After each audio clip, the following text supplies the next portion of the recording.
I do want to acknowledge the sponsors of the annual conference. Yesterday I talked briefly about some of them, and we gave a special award to Questcor Pharmaceuticals, now called Mallinckrodt Pharmaceuticals. I did want to acknowledge certainly Mallinckrodt. They're the platinum sponsor of this year's annual conference. We have 2 gold sponsors this year, which are MedPro RX and Walgreens. And then we have 2 other what we call conference supporters, and they are Idera Pharmaceuticals and Newfactor. Some of their representatives are in the room, so would you give them a round of applause for their support?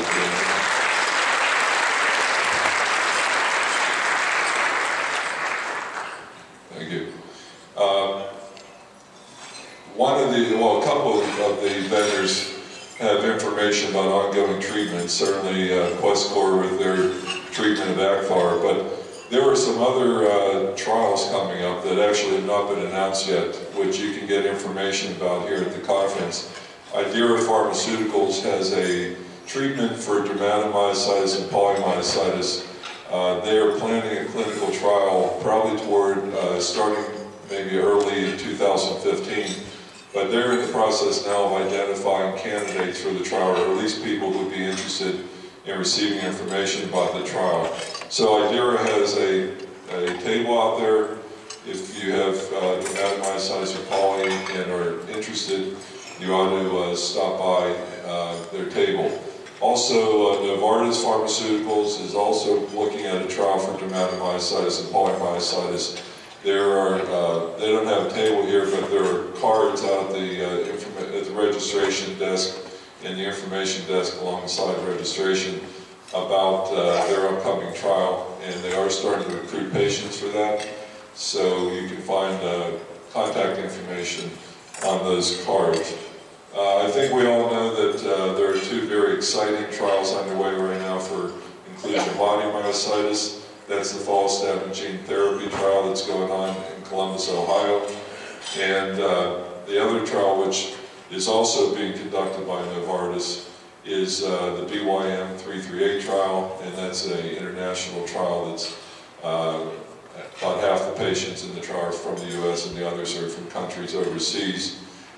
There's going to be plenty of information over the next 2 days. You'll hear from some of our medical advisory board members who are involved in those trials. There's a session this evening where 2 of the individuals who are in those trials are going to talk about their experience to date and give you their own personal experience so far. But it's important to keep in mind that until these trials are concluded, what one individual is feeling, and those who have IBM know very well that it's a unique disease. Not 2 people are really alike. And so what one person is experiencing doesn't necessarily mean that someone else is going to experience that. At the end of the trial, when the data is analyzed and the reports are published, that's when you'll have a better idea of how effective these trials are. But there is very good news so far from both trials, and those who are interested, I encourage you to attend the sessions this evening. A couple other things, and then I'm going to ask our breakfast speaker to come up. I mentioned yesterday that we have some silent auction items as a way to raise money for TMA. I just want to very briefly remind you of what's available. I told you about the Red Sox weekend in Boston, where you get tickets to the Red Sox game and airfare to Boston, all those other things that you get to do. We also have a condo at Tahoe that's available for up to 1 week. And for those who are interested in that, go outside. The information is now posted. There are bid sheets. The bidding on the silent auction items will end at lunchtime tomorrow.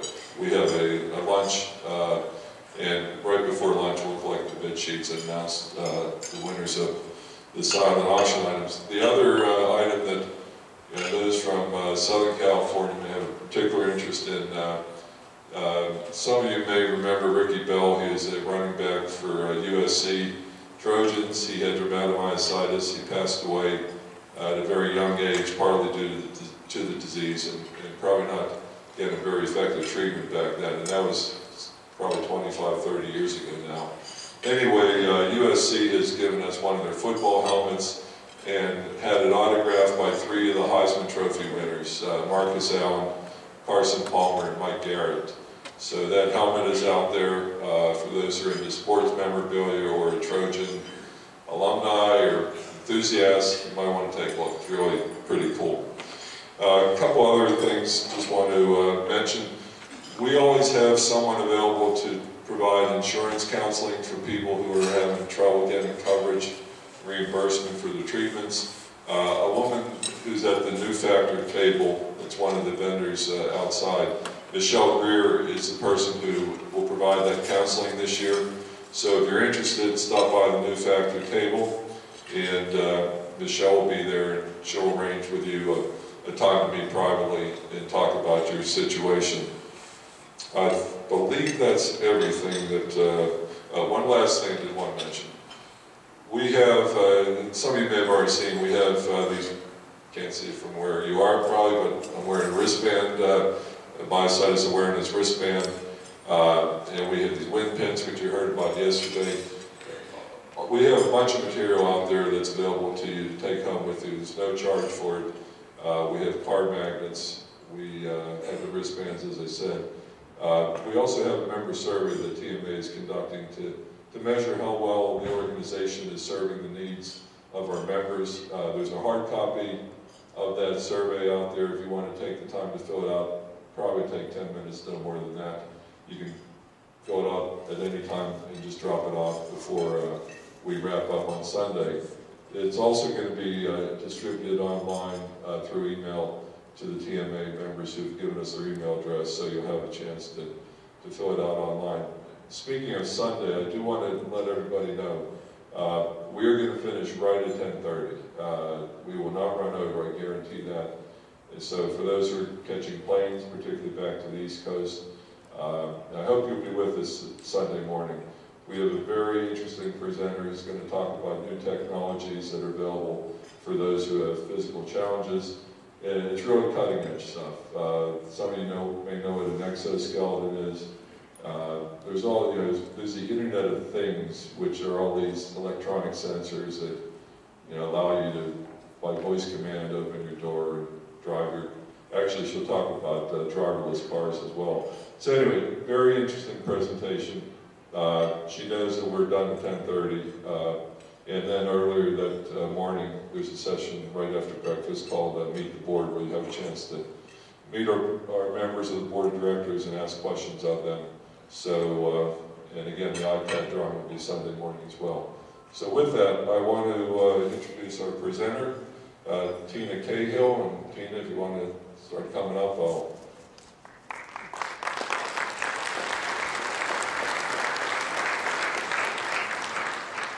Teena's presentation in your notebook there is entitled Find Your Best Life, Whatever the Limits. And that's find your best life, not wife. Okay? So, even though you're in Reno, we're not shopping for that. We know what goes on in Reno. So, Teena is a clinical psychologist. She's director of an organization called Wisdom and Beyond. She's an author and a radio and TV host. She has won a number of awards from family caregiving organizations. And she's going to talk today about strategic thinking and personal strengths and how that relates to the person who has the disease and the dynamics with family members and others. I'm going to turn it over to Teena. She's got 35 minutes, so we're going to, right now it's 5 after 9. We'll wrap up by 9:45 and move on to the next session. Hi guys, how are you? It's great to see you. Thank you so much for having me here. It's a great privilege for me to get to be here. Now let me correct something that he just said. I am a clinical psychologist, but only in the state of New Jersey. And the reason I'm telling you this is a couple of you people have asked me if you wanted to get therapy, because this is not therapy, this is educational stuff today, but how would you do that? In every state, they license people. They might license clinical psychologists, psychiatrists, social workers, counselors, whomever they license. And I encourage you, if you do choose to get the family or yourselves in therapy, make sure the person that you're working with has met this criteria And then you'll find lots of great people. So I just needed to say that to everybody so that you know what to look for if you go out there. So it's great to see you. Who are you? Well, if I could paraphrase Eleanor Roosevelt, who had all these great quotes, I would say that you're represented by this quote. You're a group of men and women who are like tea bags. You didn't know how strong you were until you got into a little hot water. You are leaders. I speak a lot about leadership, and it's important to me that we all see ourselves as leaders, because here's my definition. Leaders develop the potential of the people around them. The mere fact that you are at this conference will not only change your life, but it will change the lives of thousands or perhaps millions of people around the world in time, because you have decided to be proactive, to be empowered, and to learn all that you can learn about the things that you've been dealing with, the challenges that you've been dealing with. So as we go through this, I want you to think of yourself as the leaders that you are. And who are you? I mean, you come from all walks of life. All things go on in your life. And I want you to take a look at your life and figure out what are the other ways that you make a difference in this world, and what are the other ways that you work to develop the potential of the people around you. Now, I know you're really busy. I know many of you work. You've got a lot of care partners out here. I'll tell you in a minute why I call it care partners, not caregivers. But you're busy, you've got families, you're dealing with all these issues.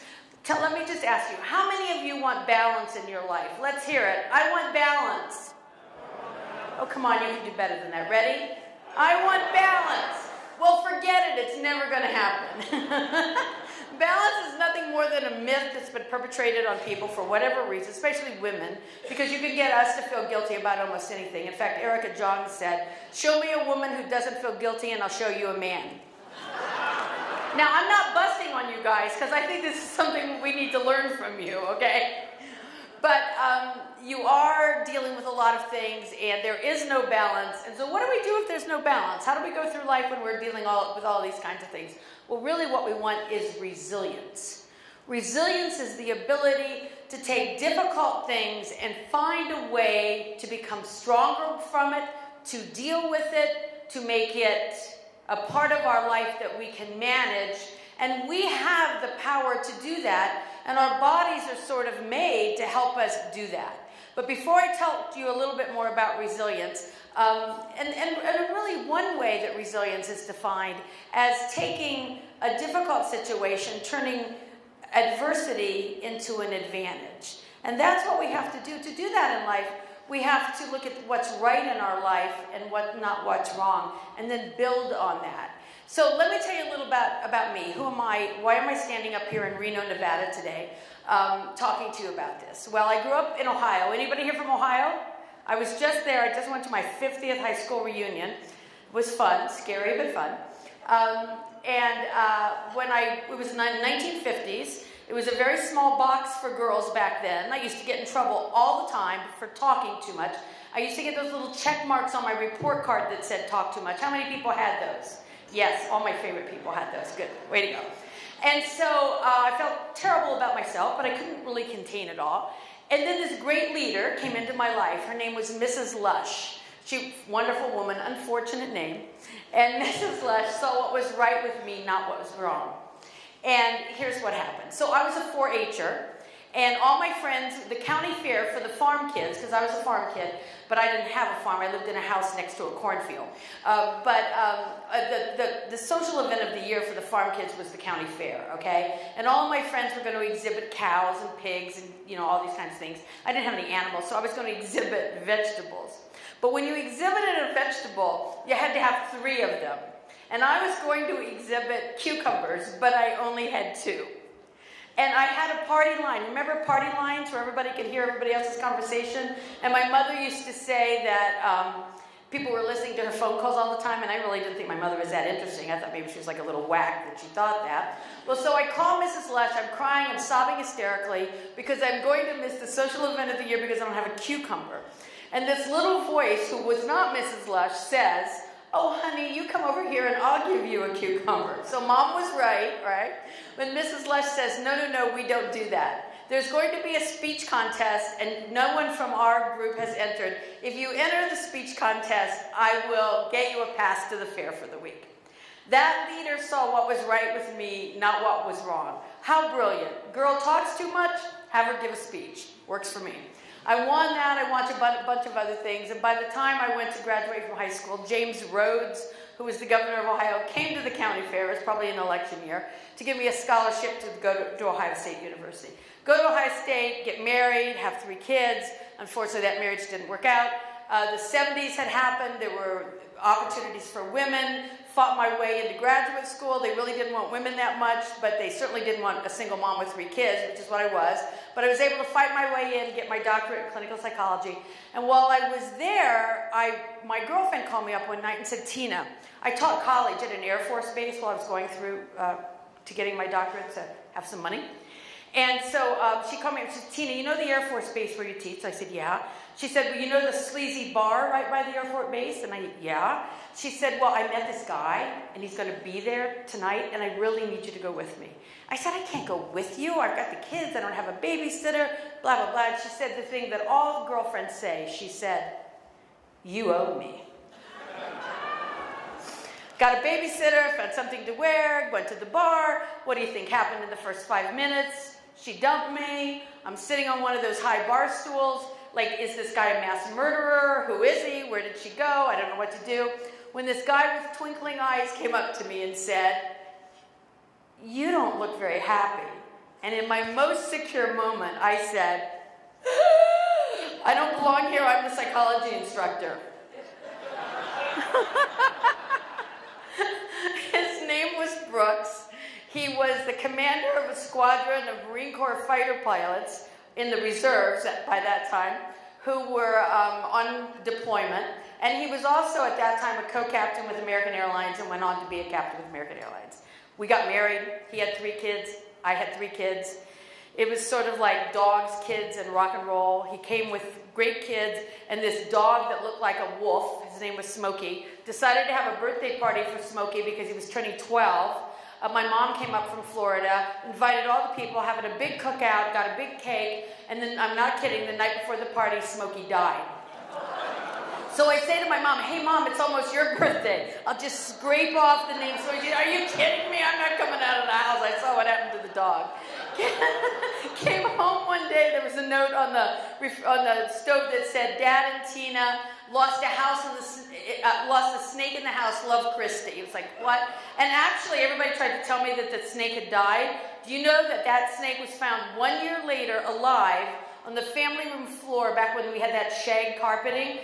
I think it lived on Doritos for an entire year. Yeah, I had kids chomp them in, all right? So we're doing this and having a good time, and we go to bed one night, and by morning, Brooks is given no chance to live. He did live. I still have trouble talking about that. What happened is he had a cerebral hemorrhage in the middle of the night. He's gone on to have a spinal cord injury, some cognitive impairment, some short-term memory loss. He's a great guy. He's really funny, and he's up here watching the U.S. Open in our hotel room, right? So I'm here today to sort of talk to you about, you know, how do we manage these things? How do we go through life when we have these challenges? And there's this great quote called, a challenged life is the best therapist. I'm not sure if it's the best, but it certainly can be a therapist. So here's what I've learned in the last 23 years since Brooks and I have been going on a journey, a little bit different, but somewhat similar to your journey. I can't control the world, but I can make a choice about how I'm going to respond. I like the research that is found in cognitive behavioral therapy. You can read about cognitive behavioral therapy a lot, where we talk about the fundamental thought being, our thoughts affect our feelings, and our feelings affect our behaviors.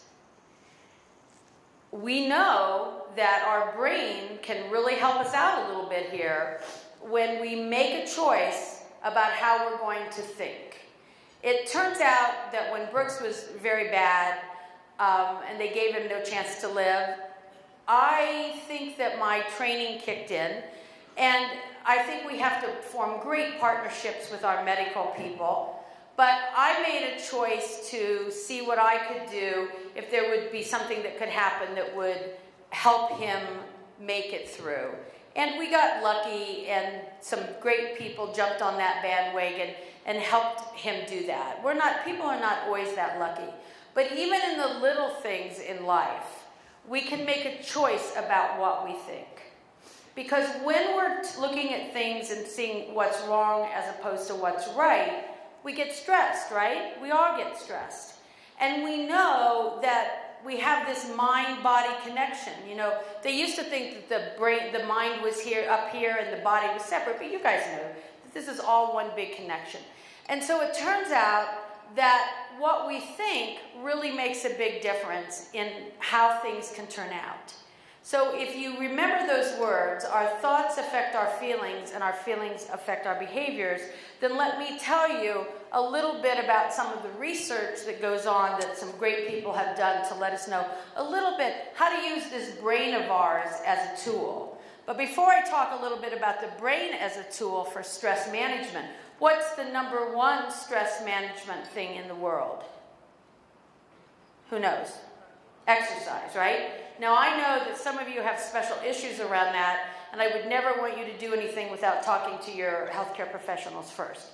But when it's possible, we know that when we exercise, that not only do we make beta endorphins, which are natural morphine, opiate-like chemicals in our brain, we also make serotonin, which is the neurotransmitter that gives us a sense of well-being. There's some research from the therapeutic lifestyle research to show that 5 minutes of walking can lift mood. 20 minutes is good for our heart, and they found this other thing, and they found out that the walking doesn't always have to be consecutive. It can be in pieces. And it turns out that now, they discovered several years ago, that mice could make new brain cells. Well, it turns out that we have some primitive cells at the base of our brain. When we exercise and we make some hormones, some of those cells may turn into brain cells. And so we're sort of made to sort of take care of ourselves by using our bodies to the best of our abilities. Now, Brooks is unable to walk unaided, so he tries to exercise in ways that are commensurate with what he's allowed to do. And I think that's what we all have to do, so we don't want to try this on our own. But the fact is, exercise isn't the only thing that can help us. You know, we were actually born to run naked in the woods. Did you know that? My son did run naked in the woods. It was in college. Beer was involved.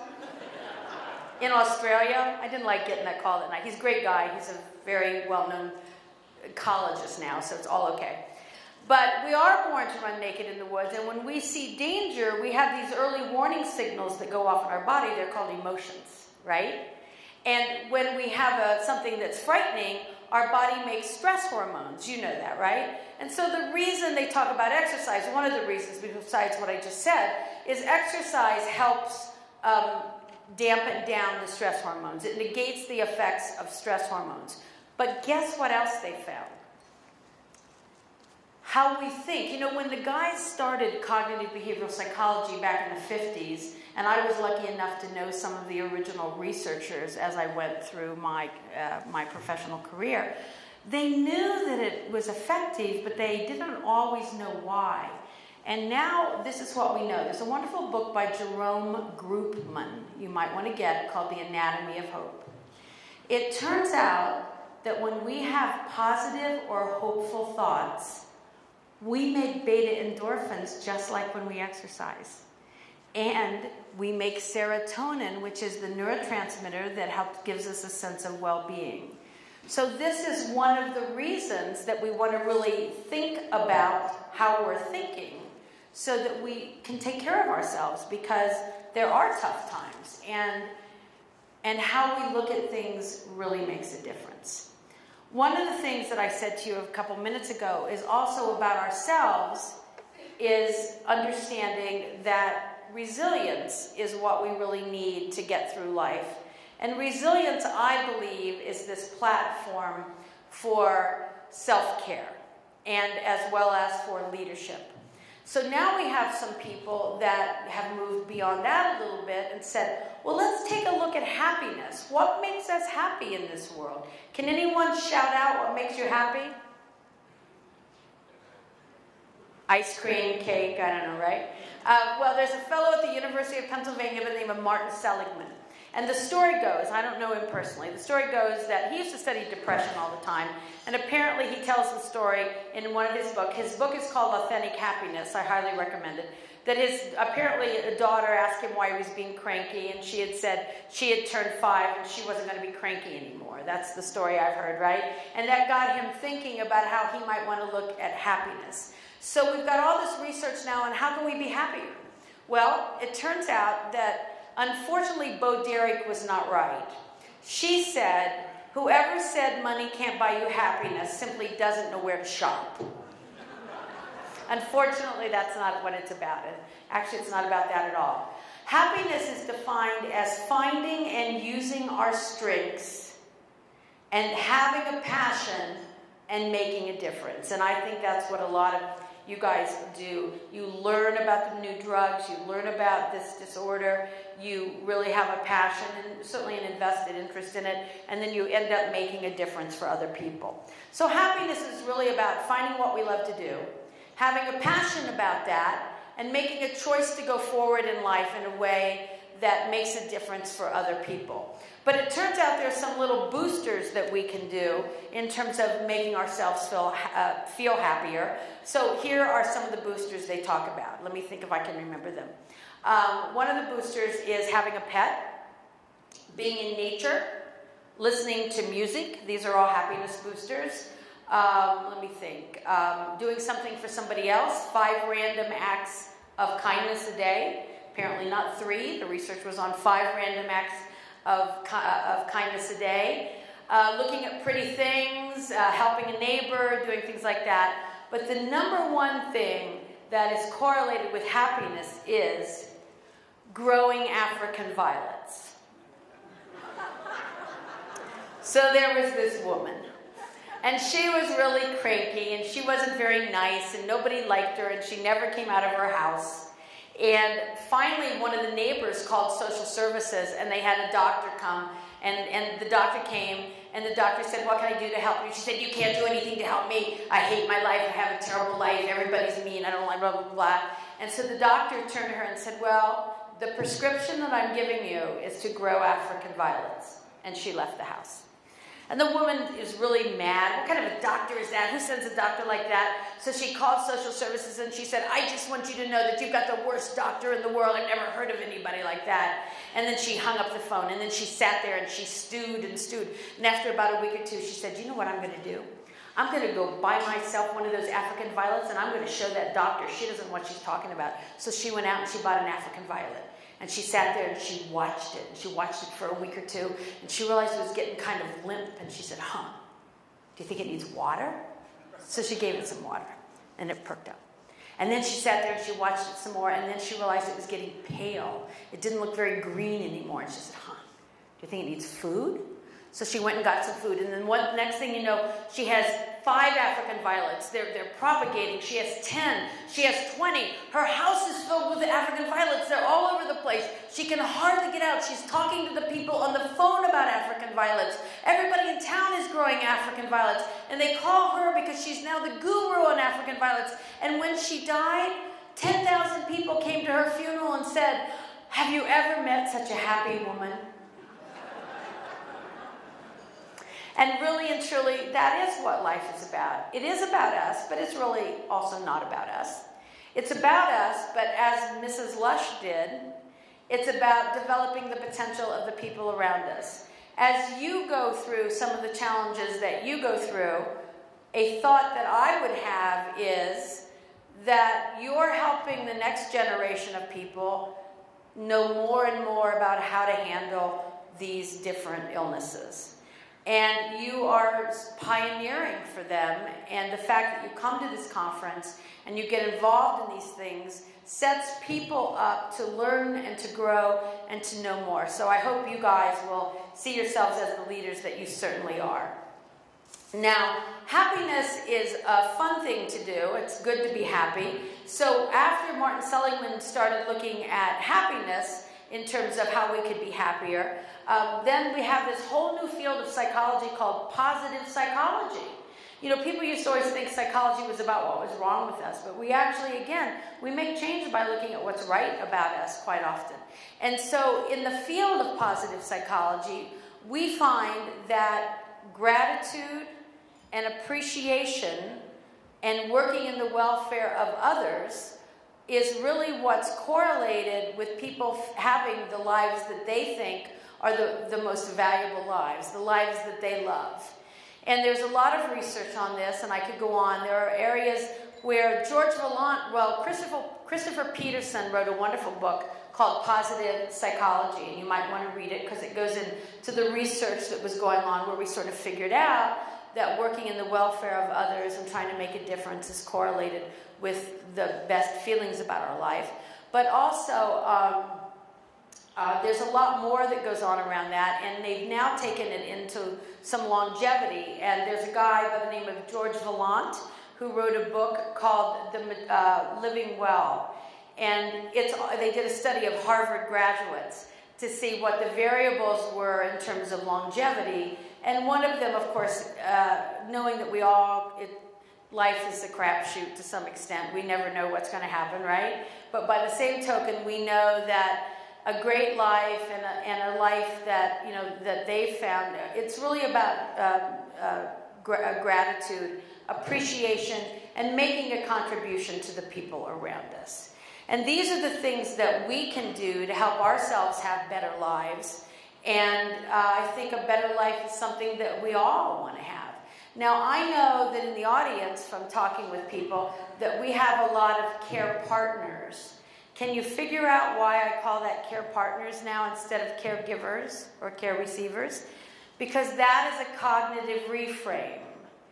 And I am a cognitive behavioral groupie, right? And I know, again, as I said to you, that our thoughts affect our feelings and affect our behaviors. I don't actually want to be a caregiver because caregivers quite often are isolated and depressed. My husband does not want to be a care receiver because it doesn't enhance his dignity. It doesn't give him that sense of contribution that we all need to feel good about our lives. So I decided that we're care partners, and I want you to be care partners too. And the way it works is my husband will take care of me in ways that are commensurate with his ability. And I will take care of him in ways that are commensurate with my ability. But we're both finding ways to take care of one another. And when we do this, a couple things happen. Life gets way less isolated for the caregiver, who's now a care partner. And the world is open because not only are we care partners together, I like to turn to the world like we're doing today and saying, by the way, may I be on your care partner team, and will you be on mine? And when we do that, we increase our webs of connectedness. If you look at my website, teenacahill.com, I'm sorry to tell you my mother spelled, we were just talking about this, how to spell Teena, T-E-E-N-A, instead of T-I-N-A. But you'll see across the top, I have some of these little lines about the wider our webs of connectedness, the higher we bounce, and different things like that I think are inspiring little thoughts. But the fact is, the research says that we are more resilient the more we connect. That's why I like you guys being here today, being all together. We need that web of connectedness. We need to understand that we are not in this alone. And nobody else is in this life alone either. We are here to be care partners and help one another go forward in the ways that are commensurate with our abilities. So that's a cognitive reframe. It is a choice to look at things differently. And I came up with that idea. I was giving a talk one day, and a famous person that you would know came up to me and said, "Oh, that was great. Will you come and do some work with me?" And because of her, I ended up becoming an expert for Johnson & Johnson. in a web-based thing they used to have on caregiving. And it was during that time I thought, well, if I'm going to be talking to all these people on the web, I want to change this in a way that we can reduce the isolation that caregivers and care receivers feel. So we're all together in this, okay? We're care partners, and as leaders who want to work to develop the potential of the people around us, we want to go out into the world and say to one another, again, may I be on your care partner team, and will you be on mine? So that's pretty much what I have to say. I'm supposed to stay on time here. I think I have about 10 minutes. I want to tell you that I read this great quote because we're in Reno, and there's a guy that's a poker player by the name of R. Leslie. I have no idea who R. Leslie actually is, but I thought it was a great quote. And he said, winning isn't so much about playing a good hand, but rather it's about playing a poor hand well.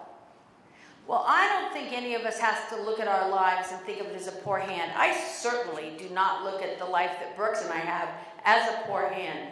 He's alive. I'm alive. You're alive. Your loved ones are alive. That's what matters the most. But I think it is important to know that there are strategies and skills that we can use when we're faced with challenges, and there are choices we can make about how we're going to think about things, about how we're going to look about things, and what we're going to do with our life, and how we know that the best thing that we can do, even on a very bad day, is to do something for someone else. Let me tell you the story about my stepfather. My mom and stepfather lived in Florida, and my mother died before my stepfather, and he was really brokenhearted and was having a rough go. So I taught him, showed him how to develop a counseling program in his church, a peer counseling program, so that the senior people could get together and just sort of talk about life. And from that evolved the fact that, he developed all these deep and great friendships, which is what we all need. And then he became very sick. And so what happened was he started calling people on the phone and making compassion calls every day to some people in his church. And then one day he passed away. And at his funeral, this woman came up to me, 2 women actually came up to me, and all the kids were there. Brooks and I have 6 kids together and 12 grandchildren now. So they were all there, and she said, I can't believe it. He died Tuesday afternoon, and just Tuesday morning, he called me to see how I was doing. Is that not the best legacy that we could leave to these kids?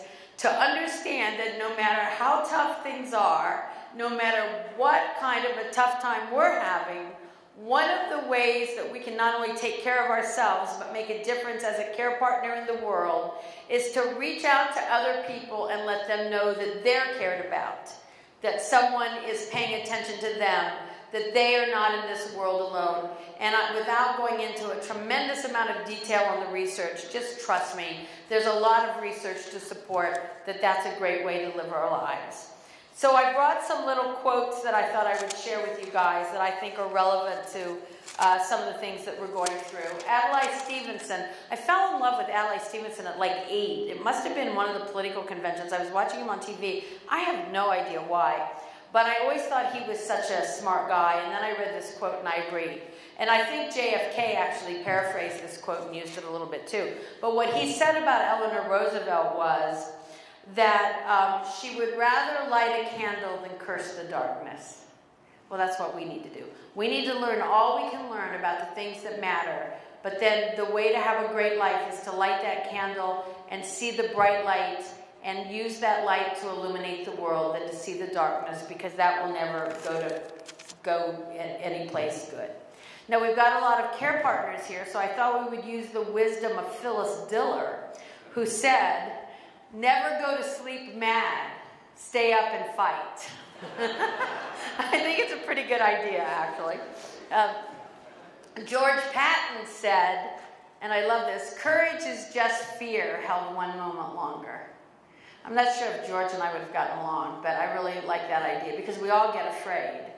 But owning it and allowing ourselves to feel that and knowing that it takes courage to go forward and feeling our courage too is one way to have a better life. Maya Angelou said, all God's children need dancing shoes. And it's also been said that those that danced were thought to be crazy by those who couldn't hear the music.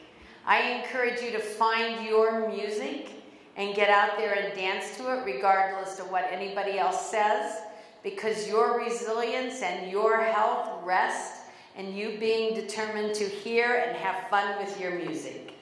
Emily Dickinson said this about hope, and now you know that hopeful thoughts create some of the same reactions in our brain that exercise does.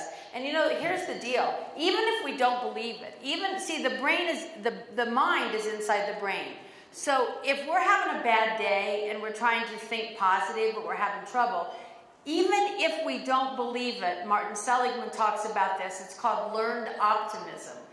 Even if we don't believe what we're saying, our brain will help us out, because it will help us make beta endorphins. It will help us start to have some of the brain chemistry to help us feel better. And so we sort of have to work at that a little bit, but you might want to read his book called Learned Optimism, which is a lot about this. But this is what Emily Dickinson said about hope. Hope is the thing with feathers that perches in the soul and sings the tune without the words and never stops at all. And one of the things that we have to do when we try to work at having hope is to sort of change our behavior and work at changing our behavior. I used to teach learning theory in graduate school, and I just wanted to share something with you guys since we're in Reno. In learning theory, there are different reinforcement patterns that we use. So, for example, if you have kids and grandkids, right? You know what a timeout is, or grounding, right?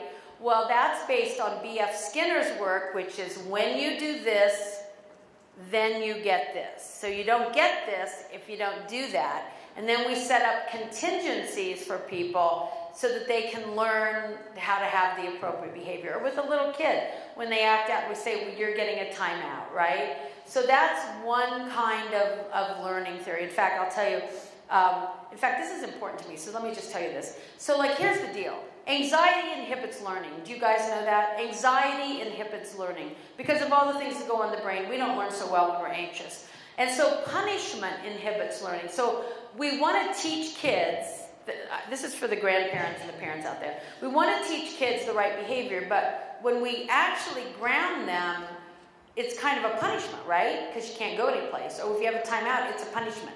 So the better way to do that is if you're grounding a kid, or if you've given them a timeout, what you do is if they have a timeout for 4 minutes, because it's 1 minute per year, I guess, at about 3 minutes, you go and say, you were so great.